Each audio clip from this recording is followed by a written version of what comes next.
enfin lu le premier tome de cette duologie, Les Sabdarawiya, donc le premier tome qui s'appelle Chasseurs de flammes par l'autrice Hafsa Faisal. C'est un des livres que j'avais reçu en cadeau d'une de mes abonnées au mois d'avril et franchement je suis très contente d'avoir sauté le pas et de l'avoir lu. C'était une évasion, ce livre, vraiment une évasion. Pour cette review, je vais fonctionner un petit peu différemment que d'habitude, c'est-à-dire que je vais partir des deux critiques majeures qui sont faites dessus et vous donner mon avis pour vous permettre de vous placer à vous si jamais il est dans votre pile à lire ou dans votre wishlist. La première grosse critique qui a été faite, c'était sur le rythme qui était plutôt lent et ennuyant, et c'est vrai que les 200 premières pages c'est que du world building, de la situation initiale, de la présentation des personnages. C'est vrai que ça prend son petit temps avant de démarrer.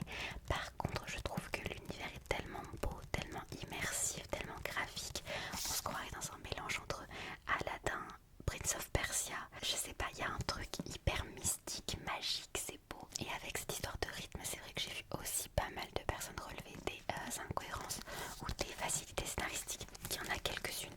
Après, je trouve que ça correspond à l'esthétique young adulte et que comme le gros du fil rouge de l'histoire fonctionne, c'est vrai que ça m'a pas sorti de ma lecture. Quand on a l'habitude de lire, en effet, peut-être beaucoup de fantaisie adulte, peut-être qu'il y avait certaines choses qui pouvaient paraître peut-être un petit peu rapides ou survolées en comparaison avec ces 200 premières pages d'installation d'univers. Et le deuxième gros point que j'ai beaucoup vu, c'était le manque d'attachement pour les deux protagonistes et leur manque un peu d'alchimie. Moi je les ai kiffés.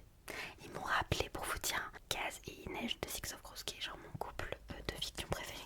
Et je les ai un petit peu retrouvés là-dedans, dans le sens où tout se passe dans la lenteur, dans la tension, dans les regards, dans les non-dits, la recherche de vulnérabilité. En fait, les deux sont pas vraiment moraligrés. Je trouve qu'ils sont assez simples à cerner au final, les personnages.